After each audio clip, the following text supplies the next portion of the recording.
Welcome back to another episode of Under Construction from Pain to Purpose. I'm Ashley Krause and I'm one of your hosts. And today we are sitting here with Miss Heather. How are you today? I'm great. Thank you. I'm really excited to have I you am too. Here today, just because we've done a lot of work on the community side. And I've just really gotten to see like the work that we're doing makes an impact on law enforcement. Absolutely. So we're just going to jump right in with some questions.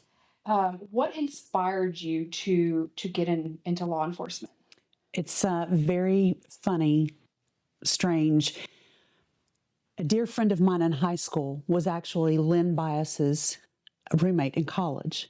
Len Bias is the man that overdosed and died and made the federal law. It's the Len Bias law that was created and established federally in 1989. And then every state had to adopt. And most people, even in law enforcement, have no idea that this law, to be able to arrest someone for providing a Schedule I or Schedule II narcotic that causes a fatal overdose, has been on the books since 1989. I didn't know that. Yeah. Wow. Yeah, the Len Bias. If you ever get bored, go down that rabbit hole. So he had just signed with the Celtics and 3 days later died of a cocaine overdose. So is that like what piqued your interest into like law enforcement? It truly is. That's what started it, and you and I've known each other a few years, and you know that my dad was an alcoholic. And so there are other factors, I think, that really led me into law enforcement, but that is what really piqued my initial interest. And I would have been, I think it was 16 when he died. Mm-hmm. And so that's when I started having the thoughts of law enforcement. That's awesome. Yeah. I have thought about law enforcement like now being in recovery, just because I would love to see more individuals in recovery, like working in that field. Absolutely. To, like reduce stigma and kind of reduce the barriers that individuals face that are justice involved. Absolutely. So what was your background in law enforcement? Like what division did you work out of? So I started in corrections. Back then, everyone did if they went to the sheriff's office. But then I actually was a street officer for years and then promoted to patrol sergeant. And then I went into major crimes. Well, major crimes, and I was in there for 11 years. So major crimes investigated everything, overdose deaths, everything. We didn't, now this is years ago, it was a different district attorney. At that time, when I first went into major crimes, we did not investigate overdose deaths as a crime, even though it was a state law. Yeah. It was just not the only case that I'm aware of that the sheriff's office had prosecuted was a man who had hired prostitutes to come to his residence, and he actually shot them up. But I think it was either the third or fourth prostitute that died by him shooting them up when we finally prosecuted. And that's the only case I knew of until we got a new district attorney. So I can imagine, like, how long did you serve in law enforcement? A little over 30 years. Yeah. So looking back, like when you first got into law enforcement and until you recently retired, how much have you seen laws and policies change around overdose deaths, around just substance use in general in our communities? It's two different worlds now. So when I, even when I worked in corrections, I would talk to these people who were coming to jail that were addicts and, hey, what brings you on? What will you do when you get out? And someone would be like, well, I'm going to try to stay sober. And someone would be like, well, I'm going to use, they knew, and would be very honest with me. I was able to develop a good rapport. And so, but when I first went on the streets, what we were beginning to see, and I can remember being so frustrated about it because nobody was acknowledging it, it was the Oxycontin. Mm.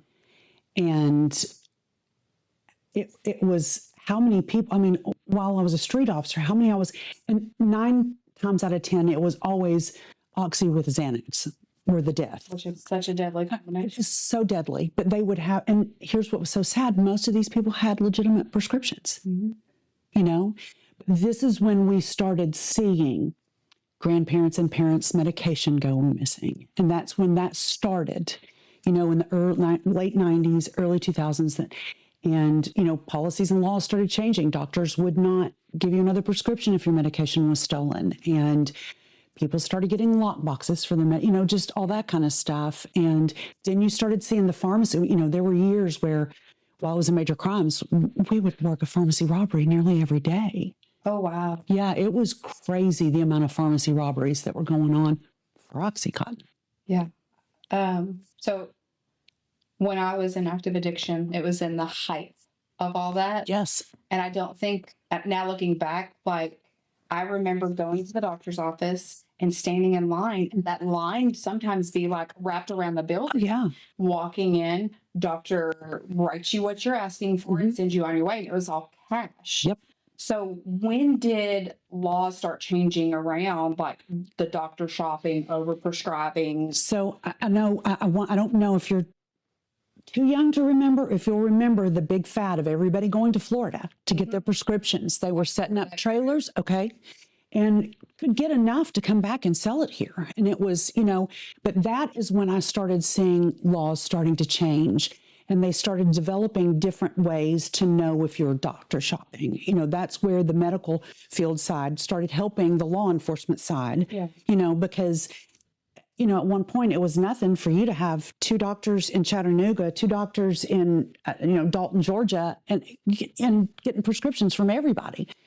And how can we prosecute that if it's legal? You know what I mean? So that part started changing, the laws around being able to prescribe and stuff like that, which really helped law enforcement to help start preventing it crossing the state lines is bad. Yeah. But then that did, when we really started shutting down the stuff in Florida, the pharmacy robberies. Yeah. So, and then, I don't know if you remember, but they started doing the timed safes and, so it got into the community that if you were going to rob a pharmacy, you were going to have to stay there for 5 minutes until the safe would open that had the Opanas and OxyContin in them. And we had people brave enough to do it. Oh, wow. I mean, we did. And it was that, but to me, that should show someone how desperate addiction can become.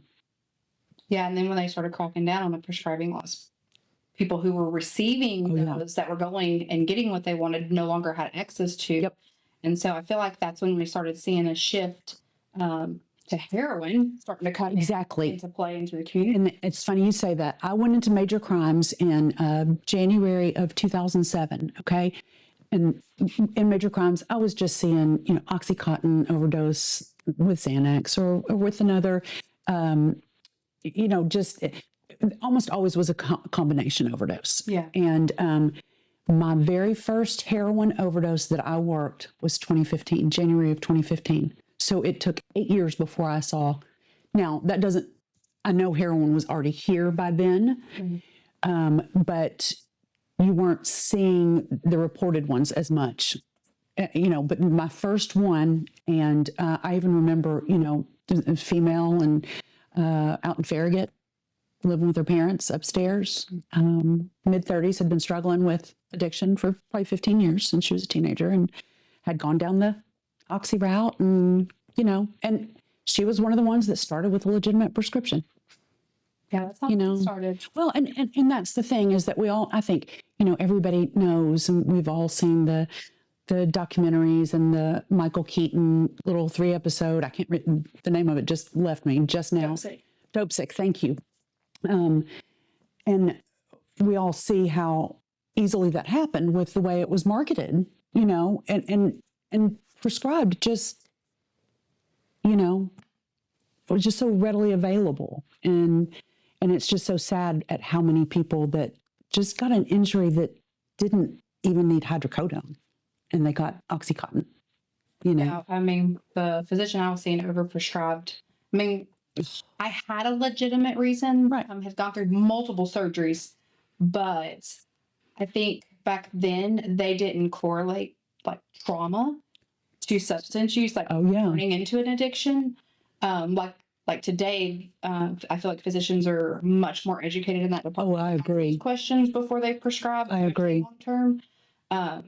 And so when you were handed that prescription, they didn't know the background, or if this was something that was, in the family or, and it's just, I feel like the opioid pandemic has like tremendously caused so much harm and damage to generations. Agree. And Oh, even agreed. generations coming up are still feeling Agreed. the effects. Even though like laws and policies and procedures have changed, like Yeah. now we're like dealing with a whole different ballgame. Absolutely. We've got fentanyl and carfentanil and xylazine.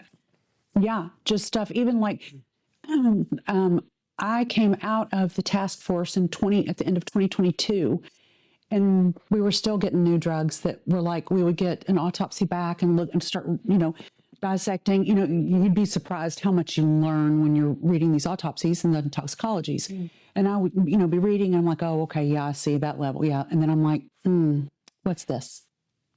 And we're like, oh, wait, we didn't know about this one yet. It was just crazy trying to keep up with it, truly. What I know from my personal experience with law enforcement, and part of it was, when I was actively using that fear, Sure. I didn't want to get in Absolutely. trouble. Obviously now, like my heart is really to like mend some of those relationships and go back and show our law enforcement like people do recover. Absolutely.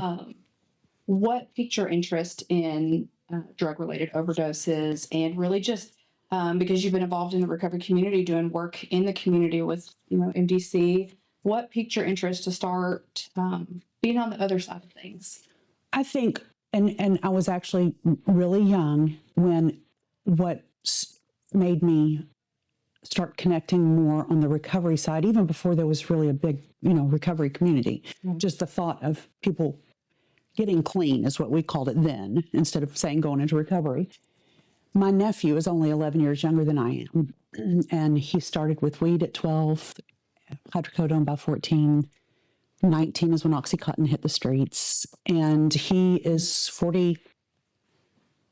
He'll be 44 this summer, and he has struggled with addiction terribly his entire life. He's gone through the MAP program now and has been in the MAP program for 3 years. So that's amazing. He lives in Chattanooga now, but that is what started it. And then, and then it got more intense because I have a joke that really only, probably people in the recovery community would get, is that I came from an alcoholic. I like to marry alcoholics, and then I give birth to alcoholics. So both of my children are alcoholic addicts. So my daughter will have 7 years next month sober. Amazing. I bet you're proud. And I am so proud of her. And she, as you know, works in the recovery community. She's a pillar. She is strong. She's raising a little girl to be just this, it's wonderful. It's wonderful.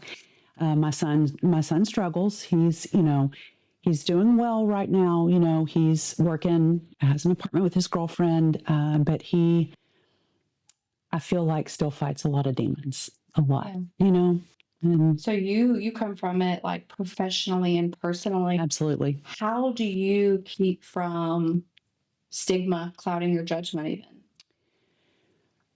I think, it's funny you say that, because I would get so frustrated with my nephew, just, the hamster wheel, and just that pattern. And you're like, oh my God, when are you going to stop? You get so frustrated when you're not an addict and you don't understand, and I can remember being in my 20s and 30s and being so frustrated with him all the time. And as I aged and had children, obviously well before I knew they were going to end up with issues of their own, I started softening because I started dealing with people that were not sober in my career. And I would deal with them in jail, and they were just these great people because they were sober, and they were just these great people. And, not having somebody to talk to. Because even then in corrections, you didn't have a lot of resources that are available now. And so sometimes they kind of use you as a therapist if you stood there and listened to them. And, and all you had to do was ask them, well, what was your childhood like? And they would just unload on you. And that really opened my eyes. It really did. And it made me, I don't think you're made to become empathetic. I think you come here a certain way. Yeah. And I feel like, your higher power or God or your community opens your eyes, and if you're born that way, I think you're able to use your empathy in a stronger way to help the community. And watching my nephew go through withdrawals so bad, I mean, the worst withdrawals that you've ever seen, and then him make it 5 days and go use, or make it 6 months and go use. That really started changing. I'm like, and that, so as my children were growing up, I would say to them, here's the reality. Your cousin is an addict. Your grandfather, although he doesn't drink anymore, is an alcoholic. You don't know if you're going to be an alcoholic or an addict until it's too late. Yeah. And once you become one, then you find out, and you find out the hard way. So you got to be real careful with what you decide to experiment with. But they're kids. And it's scary as a parent. Absolutely. And just like when I was a teenager, they were going to do what they were going to do. And so I'm sure both of them look back and think, I know they've both said, wow, I wish I had never tried this or this. My son has been polysubstance, so his was never, but Abigail's was just heroin. And now she abused other stuff, but, and she gave me permission to use her name too. So that was not a slip up. So just, but anyway, that I think is what, seeing it both professionally and in my personal life is what softened me to become, because even before I went onto the task force in major crimes, when I came across someone who was Narcaned on a scene, if they called because they really didn't think they were going to make it, and so major crimes responded, or someone didn't make it, but I could tell there was an obvious person using on scene, I had, in my own time, sat down and tried to find any place that took insurance treatment or any faith-based, and I had typed out this little list and printed it off, and I had a folder I kept in my car, and I would give that to anybody, and I would give them my business card, because a lot of people in their using mind can't function enough to really figure out, oh, wait, I'm going to have to go get an ID to even get into a faith-based treatment, and so I would walk them through. They just had to work with my hours because I couldn't play the advocate while I was on duty. Yeah. The helping stuff I had to do off duty until Sheriff Spangler got in office and put me on the task force. And that was a game changer. That was a game changer because the department was very supportive of me helping you guys, doing the overdose awareness every year and the fentanyl awareness every year, and all of that stuff. They were very supportive of it, and but I still had to get my job done. Yeah. And but they were very supportive because I think that the sheriff and Chief Lyon were able to look and know this is not ever going away, because they've been in law enforcement for so long. You can't. You can put, when we started really with that I know you're very aware of, the issue of coming from Detroit and Chicago and New Jersey, we could put 5 people in jail, and the next morning there were 10 here replacing them, using the same cell phones, same numbers, same. Most of our people that were not in recovery yet, they never even knew their dealer had gotten locked up, because the transition's so fast that it just, and you're right, you cannot arrest your way out of this. No. Now, can you maybe arrest for one night because they're not going to make it through the night if they don't go to jail? I've done that. I've worked with so many people. I've done that. Jail saved their life. Yeah. And I didn't want to, but when they get Narcan on the scene, whether my office or one of our officers gave them, or it was EMS or whatever, and I look at them and say, "Are you going to the hospital?" And they're like, "No." There are certain things I cannot arrest them for because we want people to be saved, and that's why those laws were created, so that they wouldn't be arrested for certain things. There's always something you can find, usually. Yeah. And if I knew, because you, as you very well know, Narcan metabolizes faster than heroin or fentanyl does. And if you're not going to choose to go get medical care, and I have to be the bad guy and put you in the jail just so tonight you don't die, I've done that. I'm sure there's plenty of parents that would thank you for that And incident. I don't have any regrets for that, even though I know there are some people that hate me for it. But I can say now, looking back on my career, the amount of people I am Facebook friends with or still reach out to me that say, I can't, if you hadn't done this, I don't know where I'd be today. And that honestly is the kind of stuff that makes me want to cry, because I know, a lot of times in law enforcement, people, like I said earlier, will say, I haven't seen so-and-so, I guess they're dead. And then I can go, you haven't seen so-and-so because they've been clean for 6 years. You haven't seen so-and-so because that, yeah. And it does me too still. I went to my best friend's house this morning for coffee with her daughter, and we were talking about this and talking about this coming up. And I got emotional then because I remember laying in my closet floor praying that one or both of my children would not die that night.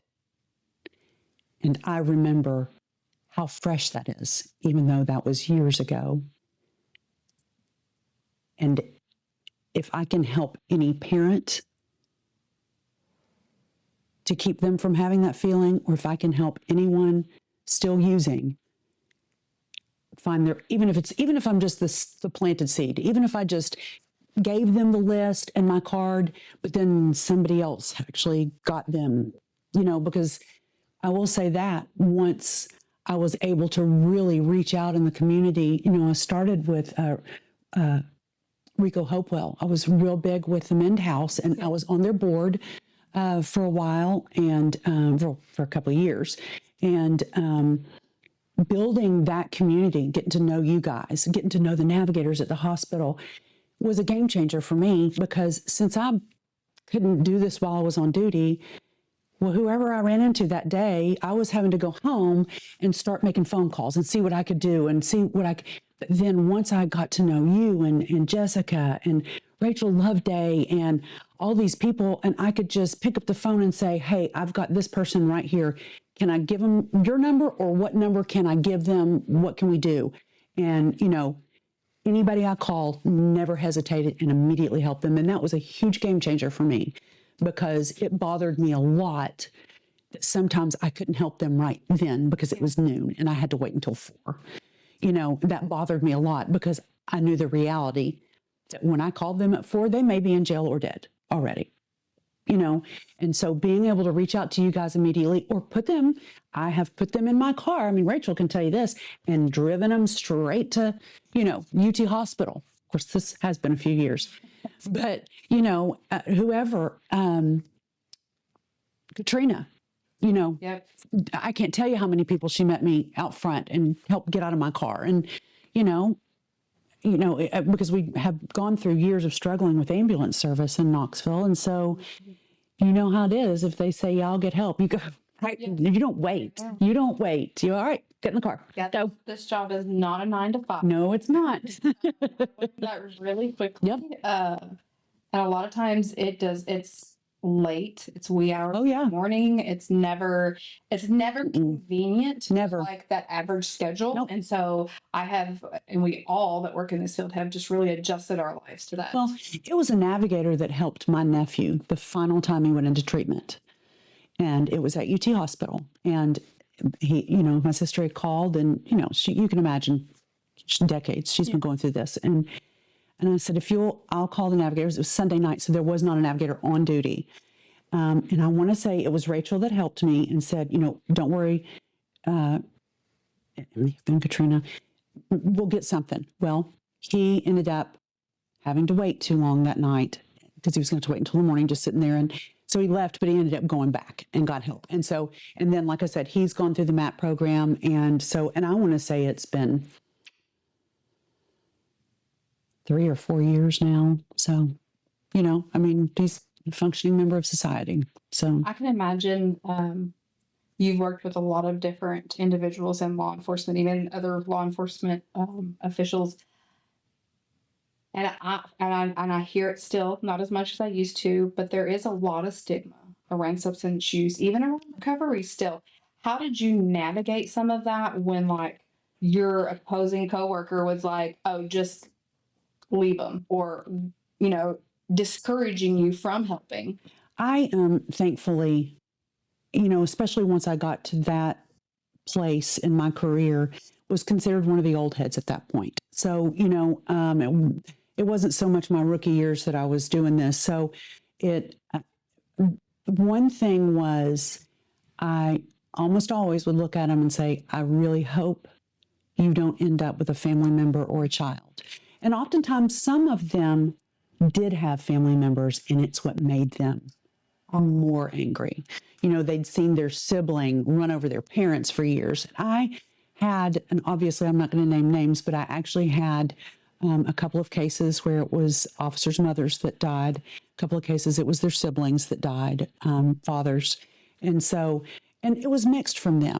Oftentimes they had the empathetic heart and they understood and they were grateful the way I handled things. And then some of them were like, let it happen. But that's no different than anybody else in the community. Oh yeah, no. I mean, there are people, there are people that are family members of friends that are, actively using or in recovery, and you get mixed from the families. They don't want to know, don't care, and then some are, I mean, just like individuals that use, there's a lot of stigma, but there's also like law enforcement faces a lot of stigma too, just oh, being in law 100%. enforcement, Especially now. I was in law enforcement when 9/11 happened. And when 9/11 happened, we were treated amazingly, absolutely amazingly for a number of years, really. And so I really got to experience a great time in law enforcement.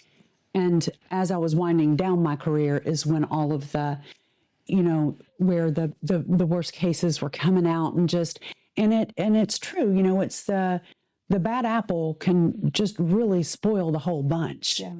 and that is hard. And that is honestly what I hate most for these new officers getting into it who have the right hearts and the right attitudes and the right purpose.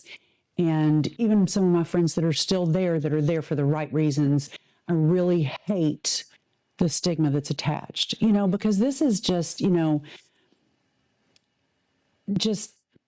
degradation and just like what addicts and homeless people, being spit on, being cussed, the difference is they can turn around and arrest them if they get spit on. But otherwise, How did you combat like compassion fatigue and burnout? Because I mean, we all experience it, but I feel like working in the helping profession, especially when it comes to, substance use and mental health, like what were some of the things that you did to help work through some of that?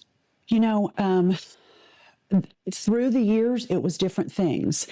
As in my 20s and 30s, close to 40, I still played soccer in the community. I read a lot. I worked in my yard a lot. That was a big, being outside and digging in the dirt and being in the sunshine was a big thing for me. But you know what? As you say, the compassion fatigue, the toll it was taking on me by the time my children were in active addiction. In 2018 is when I went to Al-Anon. And that was a game changer for me. I mean, it truly was, because you work the steps just like AA, and you work all 12 steps, and it's my daughter will really say, and well, and my son too, is that it really changed me, because as you can imagine, I was being a police officer and knowing about all this stuff. I was so controlling. I was so strict at times. I was unreasonable. I mean, truly unreasonable at times as a mother. And, the whole, what I've learned very quickly in Al-Anon is the whole martyr. They're my children. I have to save them. Yeah. I'm God. I have to save them. I can fix their addiction. I can fix their alcoholism. And I had that mindset, and it was very detrimental to my relationship with my children. And so my daughter had gone into treatment in 2018. And shortly after she went into treatment, truly a month and a half later, I started Al-Anon. So the front end of her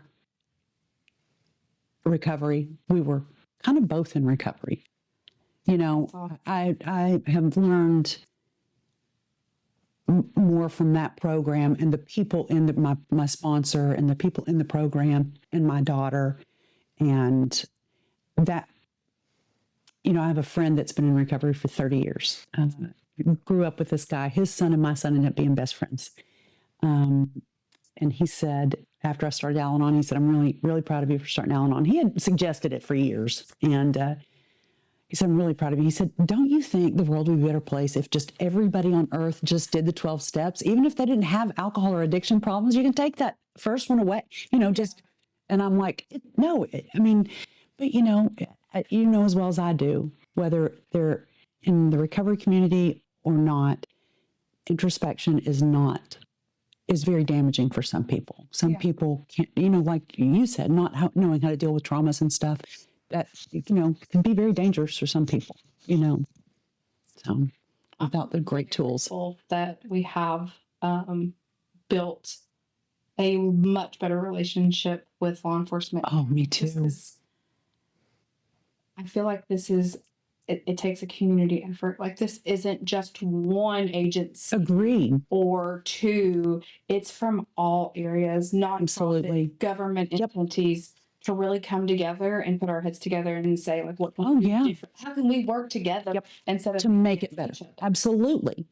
I agree. I want to share this with you because it's really, and I cannot remember the officer's name, but there was an officer that came in one day here at the gateway, and he brought this lady in with him.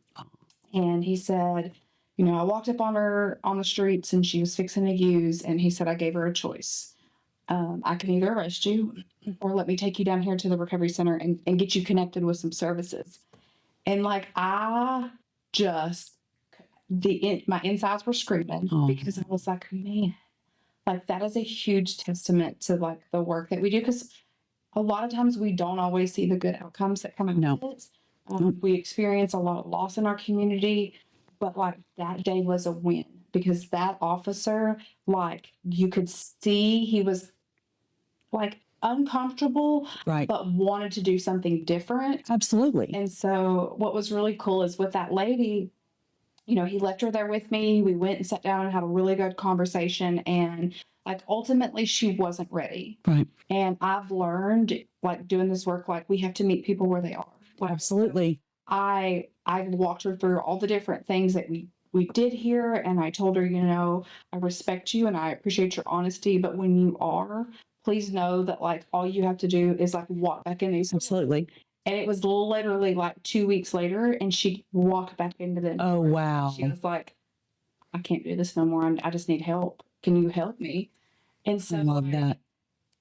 When we start changing that mindset of like, these individuals are no good, and you know, and we want to see them live, like, that woman is still in recovery today. That's awesome. And so I constantly will tell folks, like, when we are in active use, a lot of times we can't hear what you're saying.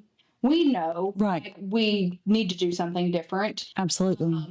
And a lot of times we get talked at, individuals get talked at, like, oh, trust me, I understand that. We often treat people like objects instead of resources. And, you know, if you make somebody feel valued and heard, they'll remember that. Absolutely. And so, like, I truly believe that the officer, just walking her in those doors that day, like, she felt heard. Absolutely. She felt seen. And she wasn't just another. Not just a number, just.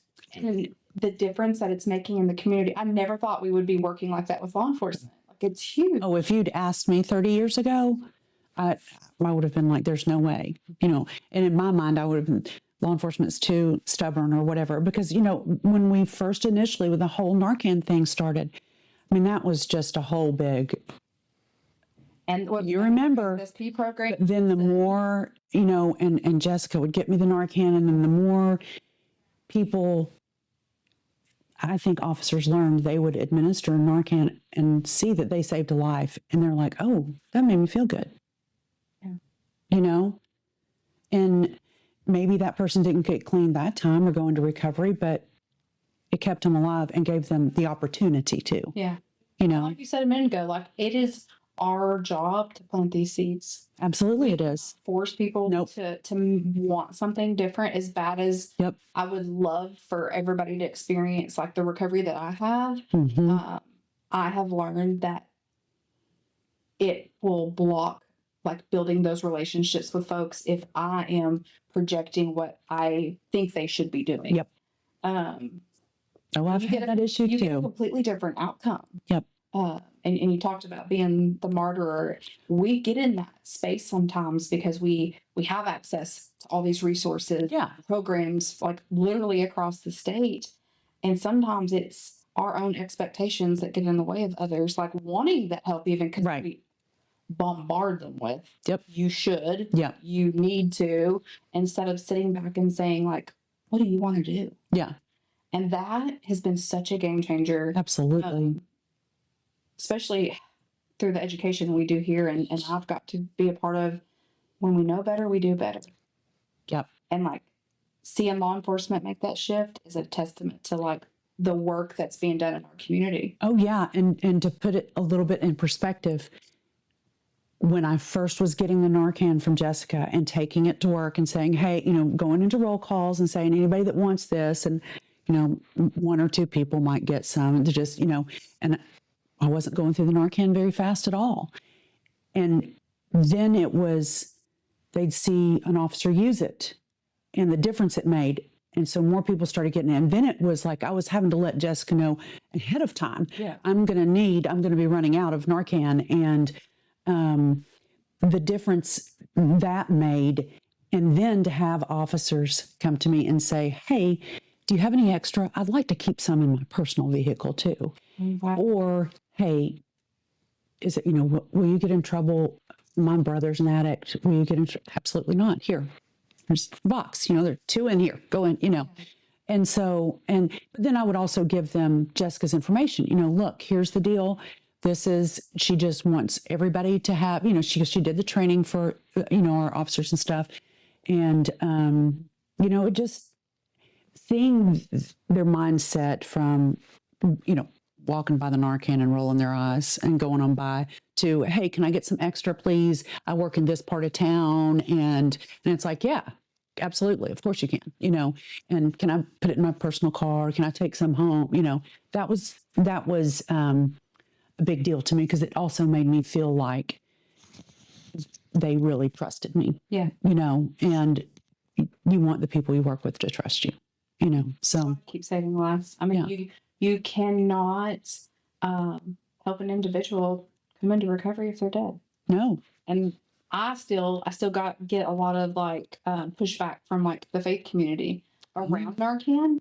When are you going to stop enabling? And I'm like, enabling breath? Never. And they're like, Sorry. no. And I'm like, but that's what we're doing. Yeah. Like we're giving individuals a chance to live so we can introduce them and show them what recovery is. Yeah. So like we never stop. No. And that, to me, that's like almost someone being in a drunken driving accident and you going, oh, they're drunk, so I can't do any life-saving measures on them. Yeah. I think the faith community might receive that a little bit better, but that's frustrating to me because I know what enabling is because I'm a parent of 2 addicts, so I know where I enabled and probably still do at times. I mean, that's a battle for a parent that's ongoing, especially if you're wanting to still have a relationship with them. I'm sure it makes it easier for you if you just cut off ties until they get clean, but I can't do that. Yeah. I had something that I had to tell myself for years. You have to do what you can live with in case they die. Mm-hmm. And I don't know what that is because I've not lost a child to it. But I did know there were things that if I did that for instance, cutting off all communication. I know that I could not have lived with myself if something happened to them, And that's a hard thing to carry.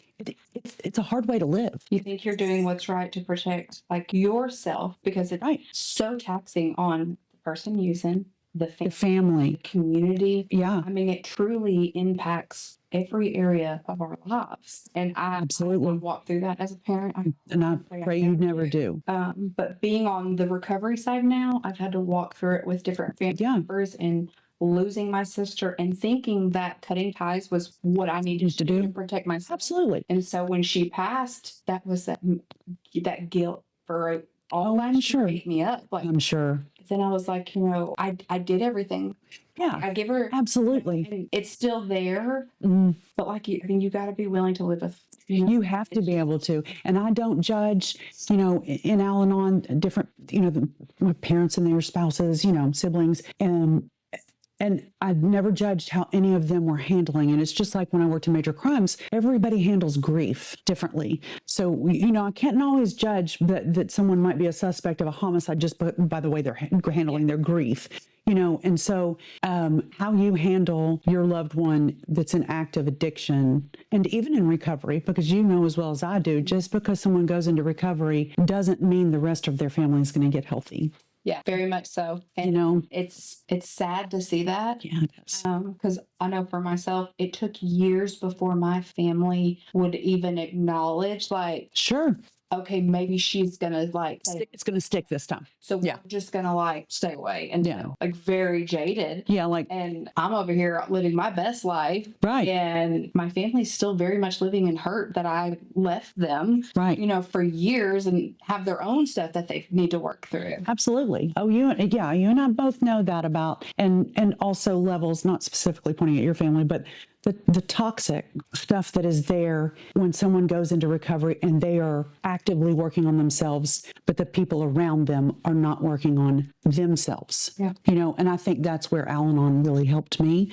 I think I'm starting to sound like an Al-Anon commercial, and I sure don't mean that. It just taught me so many coping skills. Yeah. It truly changed the way I think, and it's probably better than any therapy I could have gotten when it comes to addiction, because it makes you focus on me.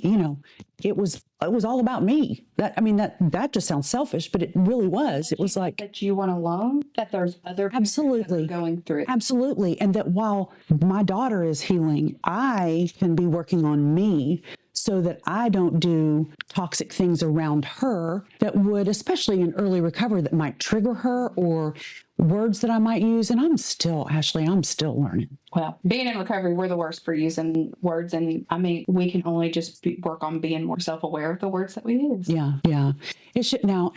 My daughter is like me and has a very dark sense of humor. So if someone in the recovery community and maybe someone not were to listen to some of our conversations, sometimes they would be like, okay, there's something wrong with you guys, because we will joke about stuff that's like, for instance, I sent them a text and said, hey, which Abigail knows who you are. And I said, hey, to both my kids, I've been invited to be on this podcast. I just wanted to get your permission. I wanted to make sure, first off, just because so many people in this town know me and know my children, I just want to make sure it's okay with you. Yeah. And then also, if I bring up your stories, is it okay? And the first thing out of my daughter's mouth is, absolutely, Mom, that'd be great, but I want you to use my street name, Half Price.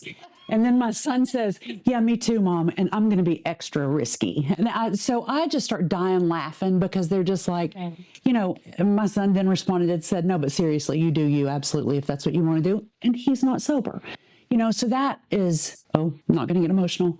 That has been still helpful in my healing, because there's a lot of grief, and you don't know it's grief, that you deal with when you have a child that's in active addiction. There's a lot of grief even when they go into recovery, because you're grieving as a parent. You kind of can't help yourself what you really expected and thought would become of their lives, and no parent goes, gosh, I hope to have children in recovery one day. Yeah. Until you have children in active use. And then you're like, then that's the thing you want more out of the whole world. You'd give your whole life for it, So now that you're, retired, what advice would you give somebody that is thinking about coming into law enforcement field but with the interest of working with drug-related deaths? I would definitely try, even though it's very hard because young police officers are very, you just go, you really do. It's kind of universal that you, as an officer, you come into it wanting to change the world. You're wanting to,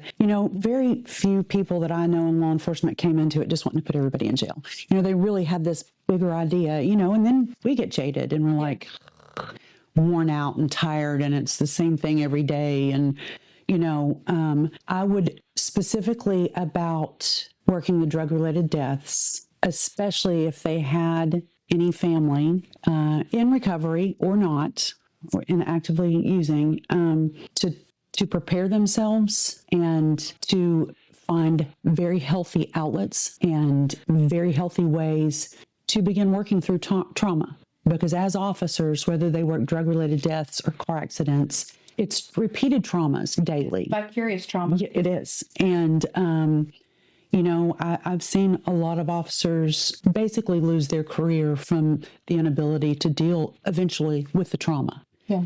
And it's not something they prepare you for. It's, I had some very good trainers. I will say that about my agency. Our training is really the best in the state. I mean, it truly is.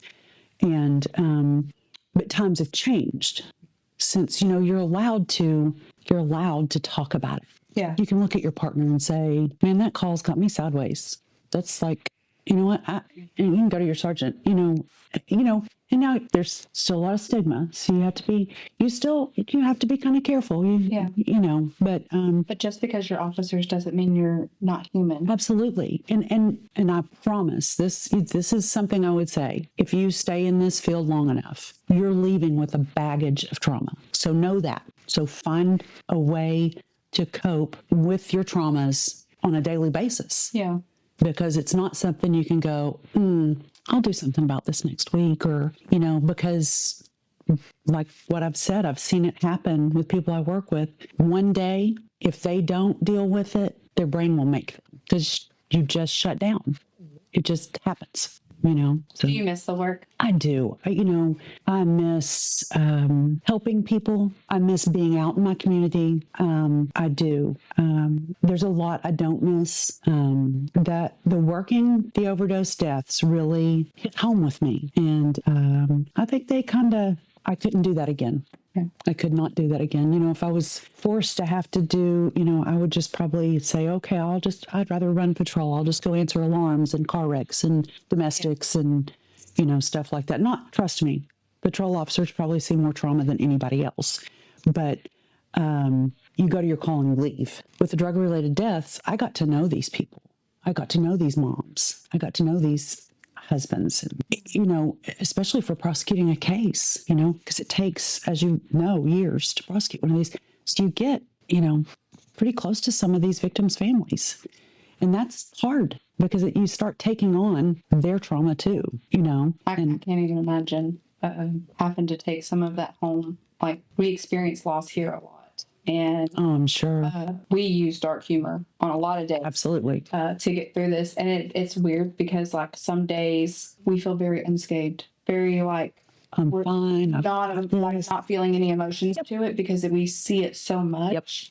And then there's some days it's so heavy, it's all you can do to get out of bed and go to work. Absolutely. And my children would tell you, when we now are looking back at our lives together, my brother-in-law was a police officer. I had worked with him in the jail. We were on the same patrol shift. He ended up committing suicide, not substance related, but shortly after that, because I was in the unit where I worked suicides and I worked all that, I was in major crimes, I started becoming very emotionally unavailable for my children. And that took a heavy toll on them, but that's how I was disassociating and compartmentalizing so that I could get through the day. I'm fine. I can do this. It's not affecting me. I'm good. Yep, I get it. Because, in fact, 2 days ago, I had this conversation with a coworker. Like, we give our best selves to our community and the work we do. Yep. And then we go home and we're sucked dry and don't have much to offer. Oh, yeah. My son said something to me recently that just really hit home. When I went to treatment one of the times, I had a counselor tell me, "You're not really present." And I'm like, "Yes, I am. I'm home with my babies." Mhm. And she says, "You're physically there, but you are not emotionally Mm-mm. present for your children." And I just remember feeling so much offense. And my son said not too long ago, he's like, "Mom, you might not use anymore, but you're still not very present." And Ouch. I was like, "Oh, wow." Oh, yeah. That's big. So I've had to dial back. Yeah. Good for you, though. Change my focus because it's okay to be selfish. Absolutely. I can't keep giving my Everything. family, That's right. The leftovers. the leftovers. That's just not fair. Nope.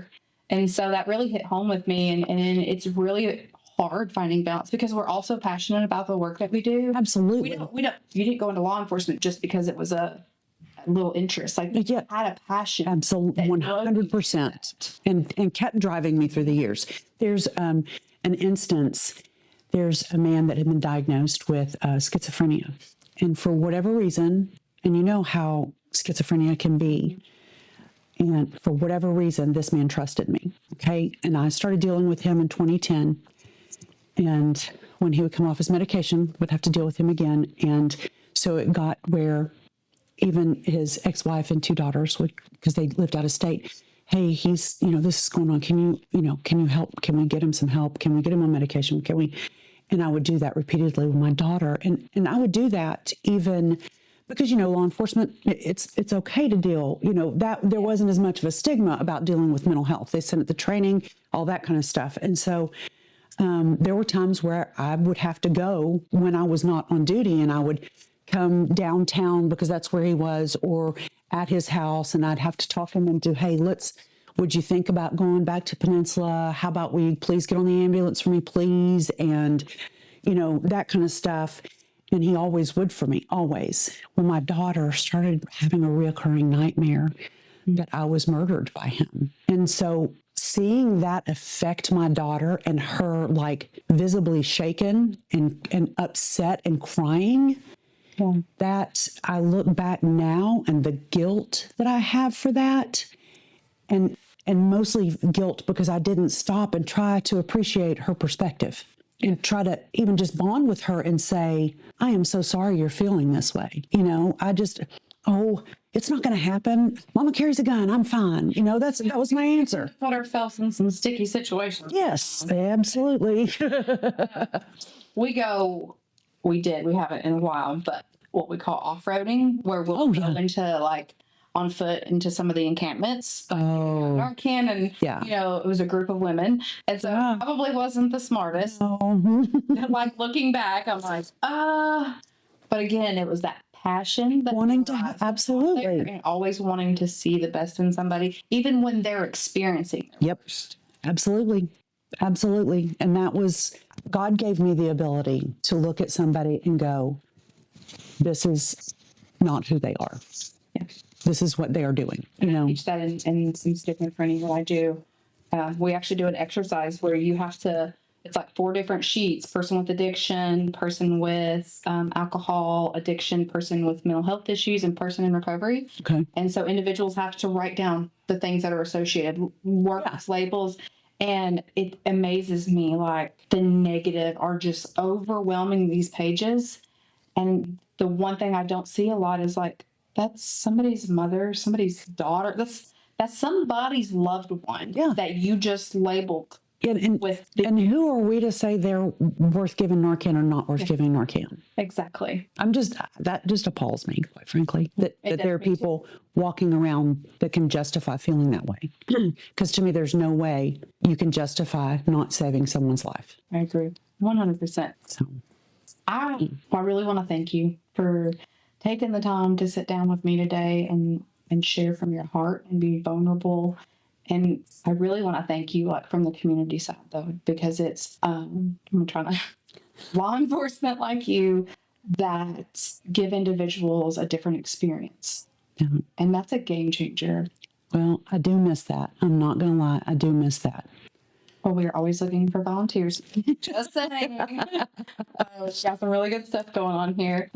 Do you have any parting words for the community? Any advice that you would give them? Just, even when you're having a bad day, just remember when you're passing by someone that's actively using or homeless or mentally ill, that even though they may have chose to use a narcotic, they did not choose to become an addict, and they didn't choose mental illness for sure, and I think just kind of give yourself pause, before you react. Sometimes Be compassionate. be compassionate, or don't be anything. Just keep your mouth shut and go on about your business. The old thing my parents taught me growing up. Oh, yeah. You don't have nothing nice to say. Don't say anything at all. They don't need to hear it, but Well, I want to thank our viewers for tuning in. I want to encourage you to get out in your community. And if this is an area that you're interested in, just reach out to one of us. We'll get you connected. We're always looking for volunteers down here at the Gateway.